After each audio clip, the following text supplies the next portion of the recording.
Hello friends, welcome to Gate Smashers. आज की इस वीडियो में हम डिस्कस करने जा रहे हैं सोल्यूशन ऑफ असाइनमेंट नंबर 5 और ये असाइनमेंट हमने दी थी आर्टिफिशियल इंटेलिजेंस के ऊपर। Let's start with the question number 1। If two fuzzy sets A and B are given with the membership function mu A X और कुछ वैल्यूज है म्यू बी एक्स और हमारे पास कुछ वैल्यूज है, then the value of mu A bar intersection B bar will be. यहाँ पे हमारे पास 4 ऑप्शन है।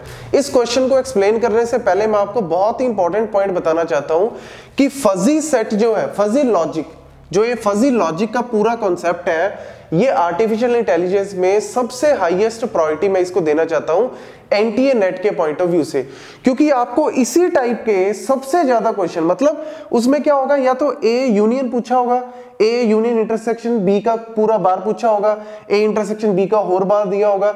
इस तरीके के क्वेश्चंस आपको बहुत ज्यादा मिलेंगे और ये क्वेश्चन जो है बहुत ही इजी है, मतलब सेम ही ट्रेंड वो फॉलो कर रहे हैं। तो इसको मैं हाईएस्ट प्रायोरिटी इसीलिए दे रहा हूं कि आपको, अगर आप आर्टिफिशियल इंटेलिजेंस का टॉपिक पढ़ रहे हो एनटीए नेट के लिए, तो ये टॉपिक जो है वो डेफिनेटली आपको करके ही जाना है। तो इसको अगर हम क्वेश्चन की बात करें तो बहुत ही सिंपल सा क्वेश्चन है, mu A bar intersection B बार। तो सबसे पहले आप क्या निकाल सकते हो यहाँ पे, ए बार। ए बार का मतलब क्या होता है, कॉम्प्लीमेंट, कॉम्प्लीमेंट ऑफ ए, जिसको हम बुलियन की टर्म में नॉट भी बोल देते हैं, नॉट ऑपरेशन होता है, यहाँ पे हम क्या बोलते हैं इसको, कॉम्प्लीमेंट। लेकिन फंडा सेम ही है, मतलब हमारे पास जो वैल्यू है, मैक्सिमम वैल्यू कितनी है, 1। तो 1 जो है, मतलब यूनिवर्सल वैल्यू जो मैक्सिमम वो कितनी है, 1। तो 1 में से जब हम इन सारी वैल्यूज को माइनस करेंगे वो क्या बन जाएगा, ए बार। मतलब ए बार का मतलब क्या है, 1 माइनस ए, और ए की वैल्यू हमारे पास कितनी है, ये सारी वैल्यूज आप कंसीडर कर सकते हो। तो 1 माइनस 0.2 करोगे तो क्या आएगा, 0.8, 0.6, 0.2, 0.5 एंड 0.9। ये आपका क्या बन गया, ए बार। इसी तरीके से हम निकाल लेते हैं यहाँ पे बी बार। बी बार हमारे पास क्या आ रहा है, 1 माइनस बी, और बी की वैल्यूज है ये सारी। तो 1 माइनस अगर करते हो तो ये क्या आ गया, 0.9, 0.7, 0.4, 0.7 और हमारे पास आ गया 0.8। ये हमारे पास जो है मेंबरशिप फंक्शंस की ये सारी वैल्यूज है, ए के लिए और बी के लिए बन गई। अब आपको करना क्या है, आपके पास ए बार आ गया, बी बार आ गया, और इनके ऊपर क्या निकालना है आपको, इंटरसेक्शन निकालना है। इंटरसेक्शन जो है यहाँ पे, इसको आप एंड भी बोलते हैं, मतलब बुलियन में हम इसको क्या बोलते हैं, एंड। यहाँ पे आप कह सकते हो इंटरसेक्शन, और इंटरसेक्शन का मतलब है इन दोनों की मिनिमम वैल्यू निकालनी है। जब भी आपको यूनियन दिया आ जाए, यूनियन का मतलब क्या होता है, और इसका मतलब है मैक्सिमम वैल्यू, दोनों सेट में जो मैक्सिमम है उसको निकालना है। इंटरसेक्शन का मतलब क्या होता है, एंड, और एंड का मतलब यहाँ पे क्या है, दोनों सेट में से जो मिनिमम वैल्यू है वो निकालनी है। तो आपको बस सिंपली कंपेयर करना है, इसको सीक्वेंशियली कंपेयर करना है 1 by 1। मतलब 0.8 और 0.9 में से मिनिमम कौन है, 0.8। नेक्स्ट 0.6 और 0.7 में से मिनिमम कौन है, 0.6। 0.2 और 0.4 में से मिनिमम कौन है, 0.2। 0.5 और 0.7 में से 0.5, 0.9 और 0.8 में से 0.8 जो है वो मिनिमम है। सो इसके अकॉर्डिंग हमारे पास ए बार इंटरसेक्शन बी बार का आंसर जो है वो ये आ रहा है। लेकिन एक्चुअली यहाँ पे कोई ऑप्शन जो है वो मैच नहीं कर रहा, तो आप इस ऑप्शन को या इस आंसर को एक्चुअल में कंसीडर कर सकते हो। ये आई थिंक किसी और क्वेश्चन का आंसर यहाँ पे एक्चुअल में ऑप्शंस आ गए हैं। So this is how you have to solve the A intersection B या ए यूनियन बी, और अगर उनके ऊपर बार कॉम्प्लीमेंट दिया हो सकता है यहाँ पे De Morgan theorem, associativity rule या कम्यूटेटिव रूल, जो बेसिक हम बुलियन में यूज करते हैं, वही रूल हो सकता है यहाँ पे भी यूज किए हो। तो बस हो गए क्वेश्चन, सारे के सारे क्वेश्चन क्या होंगे, सिंपल लेवल के ही हैं, लेकिन ये करके जरूर जाना, क्योंकि ये सारे के सारे बार बार क्या हो रहे हैं, रिपीट हो रहे हैं। Now second question, if H star represent an estimate of the cost of getting from current node to the goal node and h represent the actual cost of getting from the current to the goal node, then A star algorithm gives an optimal solution if these are the 4 options। तो यहाँ पे दूसरा question हमारे पास क्या है, ए star algorithm के ऊपर है। ए स्टार एल्गोरिदम क्या है, इन्फॉर्म्ड सर्चिंग के अंदर आता है, और इन्फॉर्म्ड सर्चिंग में हम क्या यूज करते हैं, ह्यूरिस्टिक फंक्शन को यूज करते हैं। तो मैं फर्स्ट प्रायोरिटी किसको दे रहा हूं यहाँ पे, फजी लॉजिक को, और सेकंड प्रायोरिटी यहाँ पे दे रहा हूं ए स्टार एल्गोरिदम, एओ स्टार एल्गोरिदम। मतलब ह्यूरिस्टिक सर्च के अंदर चाहे बेस्ट फर्स्ट है, चाहे ग्रीडी है, ए स्टार है, एओ स्टार है, ये सारे के सारे एल्गोरिदम आपको करके जाने, क्योंकि इन्हीं के ऊपर जो है वो क्वेश्चन आ रहे हैं। अगर आर्टिफिशियल इंटेलिजेंस को आप पूरा एनालाइज करो ना, तो आप पाओगे कि 4 या 5 टॉपिक ही है मेन जिनके ऊपर बार बार क्वेश्चंस आ रहे हैं, तो आप इजीली जो है वो मार्क्स यहाँ पे गेन कर सकते हो। तो अगर हम बात करें ए स्टार एल्गोरिदम की, तो इसमें हम बेसिकली fn फंक्शन को यूज करते हैं, और fn में हम क्या यूज करते हैं, gn प्लस hn। यहां पे gn क्या है, कॉस्ट जो है, लेट्स से अगर हम बात करें यहाँ पे a मेरे पास स्टार्ट नोड है और f हमारे पास क्या है, गोल है। अगर मुझे स्टार्ट नोड से लेट्स से b की तरफ जाना है, तो ये जो कॉस्ट है, मतलब ये वाली जो कॉस्ट है, ये क्या होती है, g ऑफ n। और hn क्या होती है, ह्यूरिस्टिक वैल्यू होती है, मतलब जिस नोड पे आप पहुंच रहे हो वो नोड हो सकता है आपको किसी कॉस्ट से गोल पे लेके जा रही हो, तो उसको हम क्या बोलते हैं, ह्यूरिस्टिक जो है वो वैल्यू हम उसको बोलते हैं। तो यहाँ पे A से B पे जाने की कॉस्ट मेरे पास कितनी है, 1 है, और B हो सकता है किसी ह्यूरिस्टिक वैल्यू से, किसी कॉस्ट से हमें आगे उस नोड पे ले जाए, तो उसको हम क्या बोलते हैं, ह्यूरिस्टिक वैल्यू। और ह्यूरिस्टिक वैल्यूज जो है वो हमेशा आपको गिवन होती है क्वेश्चन के अंदर। लेट्स से कि अगर हमारे पास ये वैल्यूज ऑलरेडी गिवन है, तो यहाँ पे मेरे को क्या बोल रहा है कि H star is equal to H, या H star overestimate H star underestimate H। यहां पे आप इसको कैसे समझ सकते हो, लेट्स से अगर मैं A से B की तरफ जाता हूं, तो A से B में जाने के लिए मेरे पास क्या कॉस्ट है, gn कितना है, 1 प्लस b, मतलब B, जिस जगह पे आप पहुंच गए, मतलब B पे पहुंचोगे, करंट नोड आपकी B हो जाएगी, उस नोड की ह्यूरिस्टिक वैल्यू कितनी है, 2। तो यानी A से B की कॉस्ट कितनी है आपकी, 3। और अगर आप A से C मतलब दूसरी नोड को एक्सप्लोर करते हो, A से C वाली को, तो A से C जाने की कॉस्ट कितनी है, 1, जो कि क्या है, g ऑफ n। और h ऑफ n मतलब C की जो ह्यूरिस्टिक वैल्यू वो कितनी है, 4, तो ये टोटल कितनी आई, 5। तो ऑब्वियसली आप क्या सर्च करो, किसको चूज करोगे, मिनिमम वैल्यू को। तो मिनिमम वैल्यू कौन सी है, A से B वाली। और फिर आप क्या करोगे, A से B आप चले गए, और उसके बाद अब आप B से D जाओगे। B से D जाने के लिए मतलब हमारे पास सब क्या बन गई, A से B, B से D। तो A से B तो हम ऑलरेडी जा चुके हैं, और B से D जाने के लिए मतलब ओवरऑल यहाँ पे कितनी कॉस्ट होगी, 1 + 1 2 प्लस D पे अब आ गए, तो D की ह्यूरिस्टिक वैल्यू कितनी है, 2, विच इज व्हाट, 4। कहने का मतलब क्या है, आप अगर इसको ओवर एस्टिमेट करोगे, H स्टार मतलब ये अभी एस्टिमेशन है, अभी आप गोल तक पहुंचे नहीं हो, ये अभी एस्टिमेशन वैल्यू है, एक्चुअल वैल्यू नहीं है।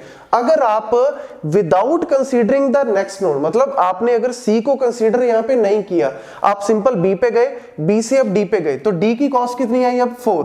तो ऑब्वियसली बात है आप आगे D पे जाओगे, क्योंकि इसकी कॉस्ट कितनी है 5 और ये कितनी है 4, तो मिनिमम वाली आपने चूज की। देन आप A से B, B से D, D से E, ये वाली लाइन अगर आप जाते हो तो कितनी कॉस्ट होगी, 1 + 2 + 3, और कहां पहुंच गए, E पे। और E पे कितनी आपकी ह्यूरिस्टिक वैल्यू है, 2, मतलब क्या है आपका आंसर, 5। आप क्या कर रहे हो, ओवर एस्टिमेट कर रहे हो। यहाँ पे ओवर एस्टिमेट का मतलब क्या है, आप एक ही डायरेक्शन में जा रहे हो, मिनिमम आप चलते जा रहे हो, और आपको लग रहा है कि एस्टिमेशन जो वैल्यू है ना, वही एक्चुअल वैल्यू है। एस्टिमेशन वैल्यू अगर एक्चुअल वैल्यू का मतलब क्या है, H स्टार क्या है, एस्टिमेशन, और H क्या है, एक्चुअल। आप यहाँ पे ओवर एस्टिमेट कर रहे हो कि मेरे को एस्टिमेट वैल्यू ही सही जगह पे लेके जा रही है, लेकिन यहीं पे गड़बड़ हो जाती है। अगर A स्टार में आप ओवर एस्टिमेट करते हो, तो आपका आंसर ऑप्टिमल जरूरी नहीं है कि वो आएगा ही आएगा, लेकिन अगर आप H स्टार को अंडर एस्टिमेट करते हो, तो डेफिनेटली आपका आंसर जो है वो हमेशा ऑप्टिमल आएगा। ओवर एस्टिमेट और अंडर एस्टिमेट का मतलब क्या है, अब अगर हम इसको अंडर एस्टिमेट करते हैं, अंडर एस्टिमेट मतलब हम नहीं बोल रहे कि ये हमेशा इसी तरफ जा, हम बोलते हैं लेट्स से C की तरफ से भी जाओ। C की तरफ जाने का मतलब है आपने A से C गए, तो कॉस्ट कितनी आई, A से C जाने के लिए जो एक्चुअल कॉस्ट है वो है 1, और H ऑफ n मतलब C की ह्यूरिस्टिक वैल्यू है 4, तो कितनी हो गई, 5। लेकिन जब आपने इसको चूज किया, उसके बाद अगर आप C से F की तरफ जाओगे, मतलब फाइनल स्टेट C आपको डायरेक्ट फाइनल पे लेके जा रही है, तो देखो कॉस्ट कितनी आई, 1 + 1 2, और F की ह्यूरिस्टिक वैल्यू कितनी है, ऑब्वियसली गोल स्टेट की ह्यूरिस्टिक वैल्यू क्या होगी, 0, तो यानी आपको 2 कॉस्ट के अंदर C जो है वो गोल स्टेट में ले गया। आपको पहले C लग रहा था कि C की कॉस्ट तो बहुत ज्यादा है, तो आपने B डी, ई को चूज किया, लेकिन अगर आप इस चीज को ओवर एस्टिमेट करोगे तो डेफिनेटली आपका आंसर जो है वो सही नहीं आएगा, हो सकता है आपका आंसर गलत आ जाए। तो इसीलिए आपको ओवर एस्टिमेट और अंडर एस्टिमेट ए स्टार के अंदर बहुत ही इंपॉर्टेंट फंडा है। ओवर एस्टिमेट में जब भी आपको याद करना है, बस यही पॉइंट याद रखना, आपको एक तरफ नहीं चलते जाना, आपको ये नहीं समझना कि जो आपकी एस्टिमेशन है वही एक्चुअल है, नहीं, आपको हो सकता है कोई और एस्टिमेशन भी हो सकता है कि आपको सही जगह पे ले जाए। और ये देखो सी जो है आपको मिनिमम कॉस्ट में, सिर्फ 2 कॉस्ट में आपको लेके जा रही है गोल स्टेट में। लेकिन अगर आप ओवर एस्टिमेट करोगे तो आपका आंसर जो है वो ऑप्टिमल आ भी सकता है, नहीं भी आ सकता। तो ये काउंटर एग्जांपल है जिसमें ऑप्टिमल नहीं आएगा। तो इसीलिए आपका आंसर जो हमेशा क्या होना चाहिए, H star underestimate H. So this is all about how we solve the question related to the A star. इसके ऊपर आपको हो सकता है डायरेक्ट कोई कॉस्ट निकालने का भी क्वेश्चन आ जाए, या फिर आपको कई बार ये भी आ जाता है सिंपल कि A स्टार इन्फॉर्म्ड सर्चिंग का पार्ट है, अनइन्फॉर्म्ड सर्चिंग का पार्ट है, सुपरवाइज्ड है, अनसुपरवाइज्ड है, इस तरीके के क्वेश्चन जो है वो थ्योरेटिकल आ जाते हैं। Next is question number 3। Question number 3 हमारे पास which one of the following is not an informed search technique, greedy search, best first, A star and blind search. तो इन्फॉर्म्ड एंड अनइन्फॉर्म्ड दो हमारे पास यहाँ पे सर्चिंग टेक्निक है, uninformed and informed searching. तो इन दोनों में बेसिकली आपको नाम से ही पता लग रहा है, इन्फॉर्म्ड का मतलब है जिसमें हमारे पास कुछ इंफॉर्मेशन अवेलेबल हो, और अनइन्फॉर्म्ड का मतलब है हम एक तरह से ब्लाइंडली सर्च कर रहे हैं, ब्लाइंडली चलते जा रहे हैं विदाउट नोइंग एनी इंफॉर्मेशन। हमारे पास कोई इंफॉर्मेशन नहीं है कि आगे कहां जाना है, कितनी कॉस्ट है। यहां पे हमारे पास कुछ ना कुछ रूल्स होते हैं, कुछ ना कुछ कॉस्ट होती है जो हमें हेल्प करती है आंसर फाइंड आउट करने में। लेकिन अनइन्फॉर्म्ड क्या है, ब्रूट फोर्स की तरह मेथड है। ब्रूट फोर्स, ब्रूट फोर्स का मतलब क्या है कि आप सारे परमुटेशन चेक कर रहे हो। जैसे ब्रेड्थ फर्स्ट सर्च है, ब्रेड्थ फर्स्ट सर्च में या डेप्थ फर्स्ट सर्च में हम क्या कर रहे हैं, रूट से हमने स्टार्ट किया, रूट से हमने देखा कि नेक्स्ट कौन कौन से सक्सेसर्स अवेलेबल है। नेक्स्ट हमने सारे सक्सेसर्स को क्या किया, सर्च किया, सारे सक्सेसर्स पे गए। अगर इनमें से मेरे को गोल स्टेट मिल गई तो हमने स्टॉप कर गए, अगर गोल नहीं मिली तो इन तीनों में से किसी को भी हमने सक्सेसर बना दिया, फिर हमने सारे को क्या किया, एक्सप्लोर किया। मतलब विदाउट एनी नॉलेज हम सारों को एक्सप्लोर करते जा रहे हैं, that is called a brute force method. और ऑब्वियसली इसमें टाइम कॉम्प्लेक्सिटी जो है वो आपकी ज्यादा लगेगी। रीजन उसका क्या है कि आप विदाउट नोइंग एनीथिंग आप ब्रूट फोर्स मतलब एक एक करके सारे परमुटेशन लगा रहे हो। जैसे अगर मैं आपको बोल दूं कि आपको कोई भी नंबर, जैसे कोई भी अगर आपको पासवर्ड में दे दूं, लाइक एटीएम का पासवर्ड हो, एटीएम के पासवर्ड को अगर आपको एटीएम दे दूं, मैं कोई भी रैंडमली एक एटीएम प्रोवाइड कर दूं और उसमें अगर आपको उसका पासवर्ड लगाना हो तो ऑब्वियस ही बात है, आपको पता है कि 4 डिजिट का नंबर है, तो 0000 से लेके 9999 तक इतनी पॉसिबिलिटीज हैं। तो आप क्या करोगे, एक तरह से बेस्ट मेथड क्या है, ब्रूट फोर्स। मतलब 000 से लेके 0001 0002 करते करते आपको 9999 तक सारी परमुटेशन लगानी है, वो क्या है, एक ब्रूट फोर्स मेथड है। मतलब आपने विदाउट नोइंग एनीथिंग आप चलते जा रहे हो। लेकिन इन्फॉर्म्ड में क्या है, आपके पास कुछ इंफॉर्मेशन है, कुछ भी इंफॉर्मेशन हो सकती है। आपको लेट से कुछ पता लग गया कि आपकी वैल्यू जो है उसमें कहीं ना कहीं एक डिजिट जो है वो उसमें 3 है, तो आपको कहीं ना कहीं जहां पे हेल्प मिल रही है, ह्यूरिस्टिक फंक्शंस जो है हम यहाँ पे यूज करते हैं किसके अंदर, इन्फॉर्म्ड के अंदर। तो वो ह्यूरिस्टिक फंक्शंस जो है मेरे को एस्टिमेशन में हेल्प करते हैं, और वो एस्टिमेशन से हम जो है वो कॉस्ट को ऑप्टिमल सोल्यूशन भी ले लेते हैं, और हमारे पास टाइम जो है वो कंपैरेटिवली यहां से कम लगता है। तो अनइन्फॉर्म्ड में हमारे पास कौन कौन से आते हैं, अनइन्फॉर्म्ड में हमारे पास आते हैं breadth first search, depth first search. ये जो दो है ये सबसे मेन जो है, आइटरेटिव भी है, आइटरेटिव डीपनिंग जो है वो भी हमारे पास किस में आता है, अनइन्फॉर्म्ड में आता है। लेकिन जो मेजर आते हैं वो कौन से है, डेप्थ फर्स्ट, ब्रेड्थ फर्स्ट जो है वो ये दोनों है। इसके अलावा डेप्थ लिमिटेड सर्च भी है, वो भी इसके अंदर आता है। लेकिन बाकी के जो है वो इन्फॉर्म्ड, इन्फॉर्म्ड में हमारे पास क्या है, ग्रीडी टेक्निक्स है। ग्रीडी के अलावा हमारे पास है यहाँ पे ह्यूरिस्टिक अप्रोचेस, जिसमें हम यूज करते हैं किसको, ए स्टार को, बेस्ट फर्स्ट को, ग्रीडी और हिल क्लाइंबिंग, ये सारे हमारे पास क्या आते हैं किसके अंदर, ये सारे इन्फॉर्म्ड सर्च के अंदर आते हैं। लेकिन यहाँ पे क्वेश्चन में पूछा गया which of the following is not an informed, तो ब्लाइंड सर्च जो है वो नॉट इन्फॉर्म्ड में है, मतलब ये अनइन्फॉर्म्ड सर्च का मेथड है। तो राइट आंसर आपका क्या बन रहा है, ये वाला। लेकिन ये तीनों के तीनों बाकी के क्या है, ये इन्फॉर्म्ड सर्चिंग का पार्ट है।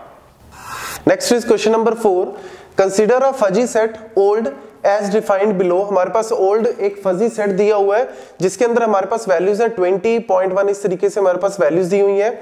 Then the alphabet for alpha is equal to 0.4 for the set old will be, मतलब हमारे पास अल्फा कट जो है वो कितना है, अल्फा कट है यहाँ पे 0.4। तो अल्फा कट का यहाँ पे यूज क्या है, फजी के अंदर अगर आपको अल्फा कट की कोई भी वैल्यू दी हो, लेट्स से इस केस में कितनी दी है 0.4, तो आपके मेंबरशिप फंक्शंस में, मतलब जो आपके पास वैल्यूज हैं उनके अंदर आपको सिर्फ वही वैल्यूज को पिक करना है जिनकी वैल्यू 0.4 से क्या हो, ग्रेटर हो, मतलब वो वैल्यूज को आपको पिक करना है जिसकी वैल्यू 0.4 से ग्रेटर हो या उसके इक्वल हो। उसके अलावा जो भी वैल्यूज है वो हम कंसीडर सेट में नहीं करते या उसकी हम मेंबरशिप वैल्यू क्या कर देते हैं 0। लेकिन जिनकी वैल्यू 0.4 से ज्यादा है उनकी मेंबरशिप वैल्यू हम कंसीडर करते हैं, मतलब 1 लेते हैं। तो बहुत ही सिंपल सा फंडा है यहाँ पे 20.1, तो 20 जो है यहाँ पे वैल्यू और उसकी मेंबरशिप वैल्यू कितनी है 0.1 हमारे पास क्या है, लेस देन 0.4 से, तो यानी इसको कंसीडर नहीं करना। या तो आप इसको लिखो ही मत, या फिर आप इस तरीके से भी लिख सकते हो 20,0, मतलब आपने इसको क्या वैल्यू दे दी, 0 कंसीडर नहीं किया। देन 30,0.2, 0.2 क्या है, अगेन 0.4 से क्या है, कम है, तो मतलब इसको हम कंसीडर नहीं करते, मेंबरशिप फंक्शन में इसको कंसीडर नहीं करना। लेकिन आपको अगर लिखना हो तो आप 30,0 करके इसको लिख सकते हो। देन 40,0.4, यस 0.4 जो है वो 0.4 के बराबर, मतलब अल्फा कट के बराबर है, तो जहां पे वैल्यू आपकी बराबर हो उसको हम कंसीडर करते हैं, तो उसको आप क्या लिख सकते हो 40,1, मतलब इसको कंसीडर करना है। देन उसके बाद ये देखो 0.6, 0.8, 1, ये सारी वैल्यूज जो है वो क्या है, अल्फा कट से बड़ी है। तो मैंने अभी बताया कि अल्फा कट से जो भी वैल्यू बड़ी या बराबर हो उसको हम कंसीडर करते हैं, अदरवाइज कंसीडर नहीं करते। तो इन सबको कंसीडर करेंगे तो यानी क्या बन जाएगा 50,1, 60,1, 70,1, 80,1, मतलब आपका जो ऑप्शन कौन सा मैच कर रहा है, यहाँ पे डी ऑप्शन जो है वो मैच कर रहा है। इसको हम एक और तरीके से भी लिख सकते हैं, कैसे, इसको हम डायरेक्ट ऐसे भी लिख सकते हैं 40, 50, 60, 70, 80, ये भी जो है एक राइट आंसर है यहाँ पे, क्योंकि हमने सिर्फ वही कंसीडर करने जिनकी वैल्यू बराबर या उससे ज्यादा है। तो देखो 40, 50, 60, 70, 80 बराबर या बड़ी वैल्यूज है, 20, 30 को हम कंसीडर नहीं करते। लेकिन ये वैल्यूज जो है इसके अकॉर्डिंग हमारे पास कोई ऑप्शन में है नहीं। बी ऑप्शन में यहाँ पे इन्होंने 40 कंसीडर नहीं किया, इसीलिए ये ऑप्शन जो है वो गलत है। ये दो तो वैसे ही आपके गलत है, तो इसके अकॉर्डिंग जो है, इस क्वेश्चन के अकॉर्डिंग आंसर डी जो है वो यहाँ पे राइट बैठ रहा है, लेकिन ये भी एक्चुअल में इसका राइट आंसर ही है। So this is how you have to solve the question related to the fuzzy set. Next is question number 5। Question number 5 में हमारे पास है match the following list 1, list 2, और लिस्ट 1 में हमारे पास है supervised, unsupervised, reinforcement and inductive learning. तो बेसिकली हमारे पास जो लर्निंग है वो मेजरली हमारे पास दो टाइप्स के होते हैं, सुपरवाइज्ड एंड अनसुपरवाइज्ड। लेकिन इसके अलावा हमारे पास रीइंफोर्समेंट एंड इंडक्टिव लर्निंग भी है। लेकिन जो सुपरवाइज्ड और अनसुपरवाइज्ड है ये मोस्ट इंपॉर्टेंट है, ऑल्दो ये थ्योरेटिकल पार्ट है, और इस थ्योरेटिकल पार्ट में काफी क्वेश्चंस आ जाते हैं एग्जांपल बेस पे कि लाइक ये वाला अगर हम यूज कर रहे हैं मेथड तो ये सुपरवाइज्ड में आता है या अनसुपरवाइज्ड में आता है। तो सुपरवाइज्ड का मतलब क्या है, नाम से पता लग रहा है सुपरवाइजर, मतलब बेस्ड ऑन सम सुपरवाइजर और टीचर। यहां पे हमारे पास क्या होता है, टीचर होता है, एक सुपरवाइजर होता है जो हमें पहले ही कुछ इनपुट देता है, मतलब हमारे पास यहाँ पे कुछ पहले ही वैल्यूज होती हैं, उन्हीं वैल्यूज में से हमें क्या करनी होती है, हमें आंसर देना है। लेट्स से कि अगर मैं आपको एक बकेट ऑफ फ्रूट्स, मतलब एक पूरे बकेट है उसके अंदर फ्रूट्स भरे हुए हैं, तो एक मैंने आपको रैंडमली वो दे दिए और उसके साथ साथ मैंने आपको ये भी बता दिया कि जो फ्रूट आपको राउंड शेप में है या उसका कलर आपको रेड लग रहा है तो वो एक तरह से क्या है, वो आप कह सकते हो उसको एप्पल। और जो आपको इस तरीके से आपको मतलब लाइक येलो कलर में आपको लग रहा है और मतलब एक तरह से सिलेंड्रिकल शेप में है तो उसको आप कह सकते हो बनाना। मतलब ये एक्चुअल में क्या है। और ऐसी अगर मैं बोलूं लाइक कि आपको ऑरेंज कलर का अगर कोई फ्रूट लिख रहा है तो मतलब वो क्या है, ऑरेंज। तो ये एक्चुअल में क्या है, यहाँ पे मैं आउटपुट्स आपको पहले ही दे रहा हूं। आउटपुट मतलब इससे होगा क्या, जब आप नेक्स्ट टाइम इस टाइप के फ्रूट्स देखोगे तो आप उन्हीं आउटपुट्स को जो मैंने पहले दिए थे एज ए टीचर उनको आप यूज करोगे और फिर आप आंसर करोगे। तो इसको हम बोलते हैं सुपरवाइज्ड लर्निंग, जिसमें हमारे पास पहले ही स्पेसिफिक आउटपुट्स क्या होती हैं, गिवन होती है। मतलब हमारे पास कुछ ना कुछ वैल्यूज जो है वो आउटपुट्स ऑलरेडी गिवन होती हैं। लेकिन अनसुपरवाइज्ड क्या होती है, इससे बिल्कुल अलग। अनसुपरवाइज्ड में क्या है, हमारे पास कुछ भी गिवन नहीं है, कोई सुपरवाइजर नहीं है। जैसे ही हमें कोई प्रॉब्लम मिली हम एक तरह से यहां पे क्या करते हैं, क्लस्टरिंग करते हैं। अनसुपरवाइज्ड में हम क्या यूज करते हैं, क्लस्टरिंग। एंड सुपरवाइज्ड में हम क्या यूज करते हैं, क्लासिफिकेशन। ये भी कई बार क्वेश्चन पूछ लेते हैं कि होता क्या और इनके बीच में डिफरेंस क्या है, किसमें हम क्लासिफिकेशन करते हैं, किसमें एसोसिएशन करते हैं। ये पॉइंट्स आपको क्लियर होने चाहिए। तो अनसुपरवाइज्ड में हमारे पास कुछ नहीं है, based on their pattern, based on their characteristic, कुछ भी हम अपने माइंड से एक क्लस्टरिंग बनाते हैं और फिर हम कुछ ना कुछ सोल्यूशन देने की कोशिश करते हैं। तो यहां पे हमारे पास अनसुपरवाइज्ड में आप कह सकते हो कि स्पेसिफिक आउटपुट जो है वो गिवन नहीं होती। इनपुट तो होगी, इनपुट तो दोनों के केस में होगी, लेकिन आउटपुट जो है वो गिवन नहीं होगी, आपको खुद से ही फाइंड आउट करनी पड़ेगी अनसुपरवाइज्ड के केस में। रीइंफोर्समेंट में हम क्या यूज करते हैं, रीइंफोर्समेंट हमारी होती है यहाँ पे based on rewards and punishment. ये जनरली हम यूज करते हैं गेम प्लेइंग में। मतलब जैसे आप चेस खेल रहे हो, उसमें आपने एक स्टेप आगे चला तो उसमें क्या है, या तो आपको रिवार्ड मिल रहा है, कोई प्लस में पॉइंट मिल रहे हैं, या आपको लॉस हो रहा है। तो इस टाइप की जो लर्निंग है इसको हम बोलते हैं रीइंफोर्समेंट लर्निंग। नाम से पता लग रहा है रीइंफोर्समेंट, मतलब आपको बार बार यहाँ पे फोर्स किया जा रहा है बेस्ड ऑन द रिवार्ड्स और based on the punishment. And last है हमारे पास इंडक्टिव लर्निंग। इंडक्टिव लर्निंग होती है जिसमें हम लाइक एग्जाम्पल से सीखते हैं। मतलब हमने कोई ऑलरेडी एक ऑब्जर्वेशन की हुई है, उस ऑब्जर्वेशन को, उस जनरल ऑब्जर्वेशन को हम यूज करते हैं नेक्स्ट टाइम आंसर करने के लिए। तो यहां पे हम एक कंसिस्टेंट हाइपोथेसिस लेके चलते हैं। बाकियों में हो सकता है कि हमारी हाइपोथेसिस चेंज हो सकती है, लेकिन यहां पे हमारी हाइपोथेसिस क्या होती है, कंसिस्टेंट है। क्यों? क्योंकि हमने ऑलरेडी पहले ये चीज जानी हुई है। मतलब लेट्स से अगर मैं बोलूं कि अगर मैं लाइक कोई इलेक्ट्रिक शू है, उसमें अगर आप, जैसे आपने देखा होगा कि छोटे बच्चे क्या करते हैं, इलेक्ट्रिक शू में बार बार उंगली डालने की कोशिश करते हैं। तो होता क्या है, आप जितना मर्जी उनको रोक लो लेकिन वो नहीं रुकेंगे। उसमें क्या होता है, मतलब एक एग्जांपल के तौर पे मैं आपको बता रहा हूं कि अगर उनको एक थोड़ा सा हल्का सा करंट वहां पे आएगा तो उनकी एक ऑब्जर्वेशन बन जाएगी कि अगर मैं दोबारा से यहाँ पे डालूंगा उंगली तो करंट आने के चांसेस है। मतलब उनकी एक जनरल ऑब्जर्वेशन है, उसी ऑब्जर्वेशन और उसी एग्जांपल को वो लेके अपने माइंड में उसी कंसिस्टेंट हाइपोथेसिस को लेके वो नेक्स्ट टाइम उस चीज को दोबारा करने की कोशिश नहीं करेंगे। तो यानी इंडक्टिव लर्निंग में हम क्या करते हैं, एग्जांपल से सीखते हैं, हमारे पास कंसिस्टेंट हाइपोथेसिस होती है। तो इस तरीके से आपको जो है इन क्वेश्चंस को सॉल्व करना है। और कई बार ये मैच द फॉलोइंग इस तरीके से अगर आपके पास ऑप्शन हो ना, तो आप यहां पे थोड़ा अपना ट्रिक भी यूज कर सकते हो। कई बार यहां पे क्या होता है कि कई ऑप्शंस ऐसे होते हैं जिनमें आपको पता लग जाता है कि थर्ड का आंसर यही आएगा। इसमें मे भी यहाँ पे आपको ना पता लग रहा हो, लेकिन कई बार क्या होता है इस तरीके से ऑप्शंस होते हैं कि आपको पता लग जाता है कि यार थर्ड का ए या बी में से एक ही है, या 2 का सी या डी में से एक ही है। मतलब आपको कहीं ना कहीं 50-50 चॉइस मिल जाती है। तो अगर आपको एक आधा पॉइंट भी पता हो यहाँ पे कि इसमें क्या होता है या उसमें क्या होता है, तो आप क्वेश्चन जो है इजीली सॉल्व कर देते हैं। इस तरीके का क्वेश्चन जो है वो एंटी नेट में कभी छोड़ के नहीं आना। और वैसे भी नेगेटिव मार्किंग तो है ही नहीं, तो कोई भी क्वेश्चन छोड़ के आने की जरूरत नहीं है। लेकिन स्टिल इस टाइप का क्वेश्चन तो आपको बिल्कुल भी नहीं छोड़ के आना। आपको कहीं ना कहीं ये ऑप्शंस हेल्प कर देते हैं, और एक आधा पॉइंट अगर आपको पता हो तो आप इजीली इस क्वेश्चन को सॉल्व कर सकते हो। तो आर्टिफिशियल इंटेलिजेंस में ये पांचों क्वेश्चन जो है ये टॉप प्रायोरिटी के जो टॉपिक्स है उनमें से मैंने लिए हैं। बट इसका मतलब ये नहीं है कि ये 5 क्वेश्चंस हो गए तो मतलब इनफ है, नहीं। आप इनसे रिलेटेड थ्योरी जरूर करें। आर्टिफिशियल इंटेलिजेंस में मेजर पार्ट जो है वो थ्योरी का आ रहा है, लेकिन जो कुछ क्वेश्चन न्यूमेरिकल है वो फजी लॉजिक वगैरह से या परसेप्ट्रॉन न्यूरल नेटवर्क से कुछ पोर्शन जो है वो न्यूमेरिकल का आ रहा है, बट वो पोर्शन भी बहुत ही सिंपल है। तो ये थ्योरी और न्यूमेरिकल दोनों पोर्शन को करें, और ये जो 4-5 टॉपिक हमने कवर किए जैसे फजी लॉजिक है, न्यूरल नेटवर्क है, ह्यूरिस्टिक सर्च है, इन 3-4 टॉपिक्स को अच्छे से करके जाएं, इनके अंदर जितने भी एल्गोरिथम्स है उनको करके जाएं, डेफिनेटली आपको बहुत ज्यादा हेल्प मिलेगी, क्वेश्चंस को आप इजीली सॉल्व कर सकते हैं। तो इसी टाइप के और क्वेश्चंस आप ट्राई करें, ज्यादा से ज्यादा क्वेश्चंस को सॉल्व करने की कोशिश करें। Thank you.